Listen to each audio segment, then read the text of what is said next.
بسم الله الرحمن الرحيم. اللهم صل وسلم وبارك على سيدنا محمد وعلى اله وصحبه وسلم. ازيكم حبايبي؟ عاملين ايه؟ يا رب تكونوا بالف صحه وبالف خير. انا اسفه جدا جدا انا اتاخرت عليكم في تنزيل الفيديوهات في القناه دي. انا عندي والله مجموعه فيديوهات، بس في ظروف كده وطريقه خلتني ما اعرفش انزل اي فيديوهات الفتره اللي فاتت.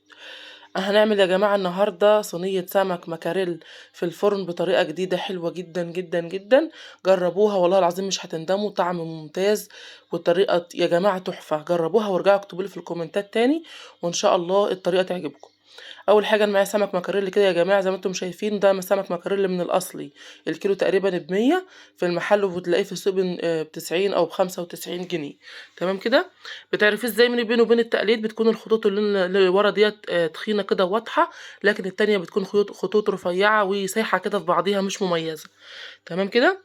فانا بمسك كده السمك كده قدامكم كده زي ما انتم شايفين، والسمك ده يا جماعه يستحسن تنضفيه وهو متجمد. هو كان متجمد كده نص تجميده كده زي ما انتم شايفين، علشان مش يتهري منك لان نسبه الدهون بتكون فيه عاليه. عند الشوكه العظميه كده بشيل كده الدم المتكبد كده زي ما انتم شايفين بالسكينه، او ممكن بفرشه اسنان تكون انت مخصصاها للسمك. وبعد كده ما طبعا نضفته اخدته تحت الحنفيه كده واحده واحده، وفركته كويس جدا، وشلت كمان القشره اللي بتكون سمرة كده في بطن السمكيه. دلوقتي انت ممكن تقطعيها على 3 على 2 على 4 براحتك خالص. انا في 2 قطعتهم كده على 3، وفي واحدة قطعتها على 4. تمام. اهو كده زي ما انتم شايفين، تعملي كده جزل كده زي ما انتم شايفين. ما شاء الله. قطعت السمك كده زي ما انتم شايفين تقريبا كده نفس الحجم يعني، او حجم قد بعضيها.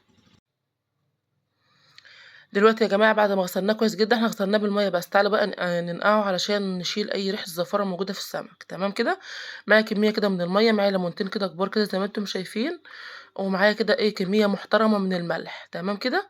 هننزل بقى بالسمك، ونحط كمان مكون دلوقتي حلو جدا جدا بيقضي يا جماعة على ريحة زفارة السمك نهائيا. تمام كده. هنحط يا جماعة حوالي ربع معلقة صغيرة من الكمون المطحون. طبعا السمك بيحب الكمون وبيحبش ريحة الزفارة او بيشيلها خالص يا جماعة. ممكن تحطوها او تحطوا رشة جنزبيل، بس الكمون بيكون مع السمك افضل، والجنزبيل بيكون مع اللحوم افضل. تمام كده. ممكن تحط كمان معلقة دقيق اذا كان موجود عندك. تمام كده. بصوا السمكة، بصوا عملت ازاي، بقت بيضة نظيفة ما فيهاش اي ريحة زفارة، ريحتها كده كمون وليمون. ما شاء الله. اهو كده زي ما انتم شايفين. نقعتها يا جماعة لمدة تلت ساعة او ربع ساعة تقريبا، يعني مش فاكرة الوقت بالظبط. اهون عبال بقى ما جهزت الخضار بتاعي كده وغسلته ونضفته. ويبقى دلوقتي هنبدأ بقى ايه نجهز الصينية بتاعتنا.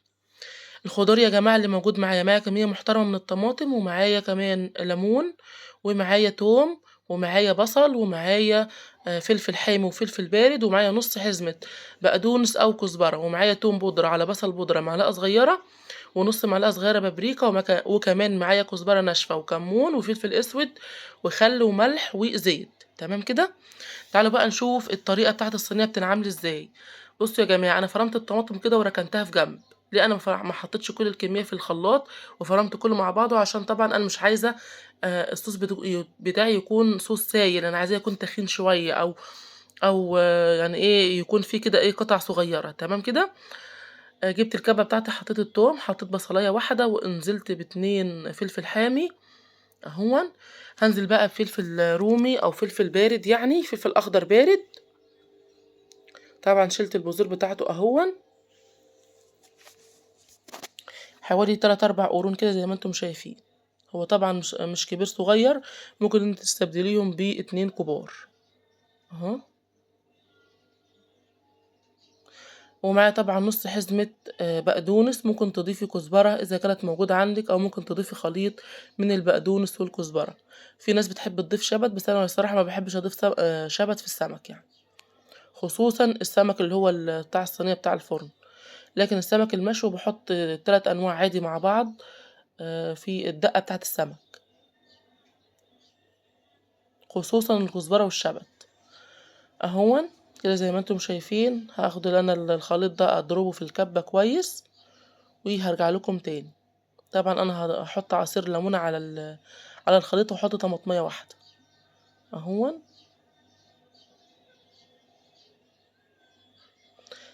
اللي عندي كده يا جماعة، الخلطة اللي انتم شايفينها دي انا بحشي بيها السمك البلطي او السمك المقلي. بحشي انا بالتتبيله ديت، بزود بقى ايه كمون وكزبرة ناشفة وشوية ملح، وباضرب بقى أنا الخلطة ديّة كده في الكبة، وباحشي بيها أي سمك مشوي أو مقلي، تمام كده، بس من غير بصل طبعًا، بيكون توم بدل البصل. طيب أنا فرمت الكمية التانية في الكبة، معايا هنا حبايتين من الطماطم و2 قرن من الفلفل وبصلاية صغيرة والليمون، هاقطعهم كده شرايح أو نص شريحة كده، بحيث إن هي تكون تخينة شوية، أهون.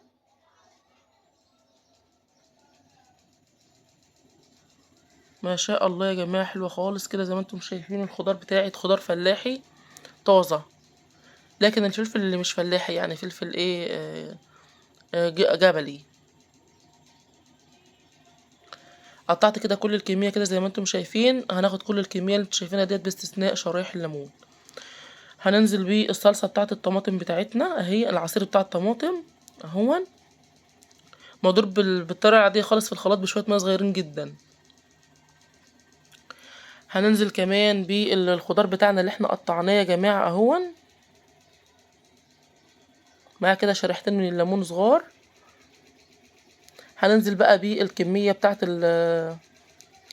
الخضار اللي احنا عملناه في الكبة اهون.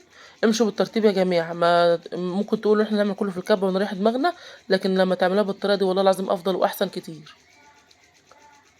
هننزل بقى بالبهارات، هنحط معلقة صغيرة من الكمون اهون، هنحط معلقة صغيرة من الكزبرة الناشفة، ده فلفل اسود ربع معلقة صغيرة، لكن الكزبرة الناشفة هنحط معلقة صغيرة، تمام كده. وهننزل طبعا بتوم بودرة وبصل بودرة ورشة رشة عفوا بابريكا، ومعلقة خل، كمان معلقة، يعني حطينا معلقتين من الخل اهون. بعد كده هننزل يا جماعة بالملح، وهندوب او هنخلط كل المكونات دي كويس جدا جدا لغاية لما تمتزج تماما.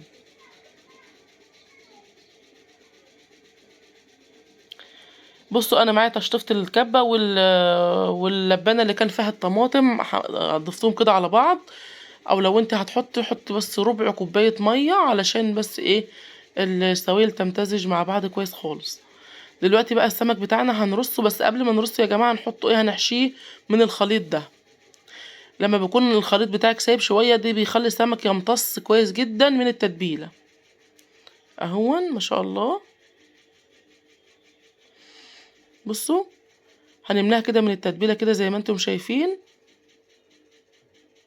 عشان السمكية بتاعتي تكون متطعمة من جوه، ما تكونش بس ايه الطعم بتاعها من بره واللحم بتاعها مش متطعم، لا. وحابة اسيب الصينية دي قبل ما تدخلها الفرن ربع ساعة 10 دقايق ممكن، براحتك خالص، هتكون شربت من التتبيلة افضل. اهو انا بفتحها كده بدخل كده التتبيلة جواها، طبعا انا دقت الملح بتاعها مظبوط جدا جدا.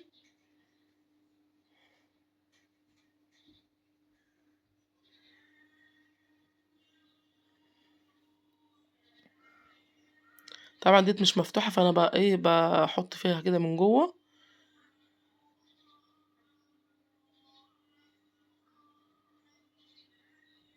الكمية يا جماعة بتاعت السمك ده قد ايه؟ ده كيلو ونص، دول 3 سمكات، السمكية نص كيلو، تمام كده اهو.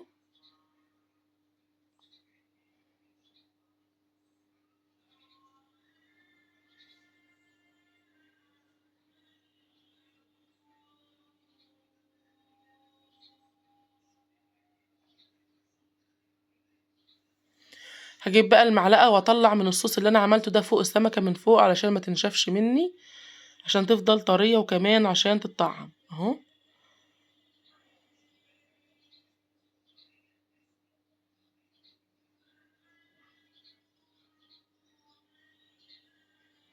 تمام كده. هنجيب بقى الشرايح بتاعة الليمون بتاعتنا وهنحط تقريبا على كل سمكية شريحة من الليمون، ده غير الليمون اللي احنا ضفناه واحنا بنضرب الخليط في الكبة، تمام كده اهو. هنضيف كده شرايح الليمون على السمك بتاعنا.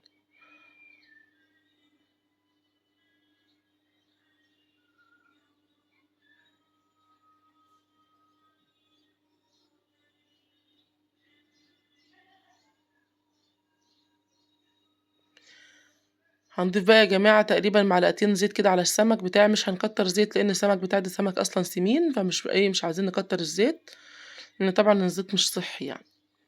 كده خلاص صينية السمك بتاعتنا أصبحت جاهزة. ممكن أنتِ تغطّيها بورق فويل كده أو تغطّي الصينية بأي غطا، وتحطّيها على عين البوتاجاز لغاية لمّا تستوي وتدّيها وش شواية في الفرن، وممكن تحطّها في الفرن من الأول زي ما أنا عملت، تمام كده؟ أنا هادخّلها في الفرن على الرف الوسطاني على درجة حرارة 180 تقريبًا هتقعد حوالي ساعة إلا ربع على نار وسط، تمام؟ هتطلع كده زي ما أنتم شايفين حاجة كده في منتهى الجمال والخيال والطعم اللذيذ الروعة.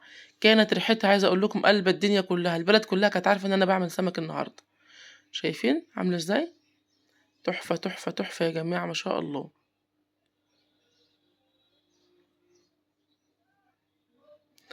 هنطلّع دلوقتي واحدة مع بعض وهاورّيكم الصوص بتاع السمك بتاعي، بُصّوا تقيل قد إيه، كمية المَيّة اللي فيه اتبخّرت وبقى تقيل كده زي ما أنتم شايفين.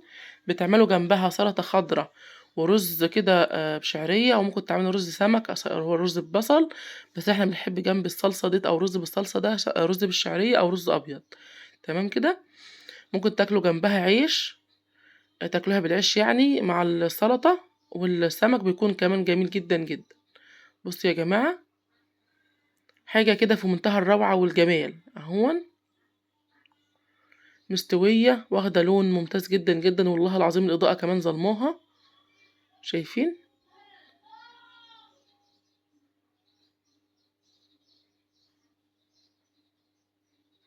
عايزة أقول لكم دي أكلتي المفضلة يا جماعة، اللي هو السمك المكاريل في الفرن، أهو كده زي ما أنتم شايفين ما شاء الله، تحفة جدًا، جدًا، جدًا. أتمنى بقى الفيديو يعجبكم، ولو عجبكم اكتبوا لي comment حلو زيكم.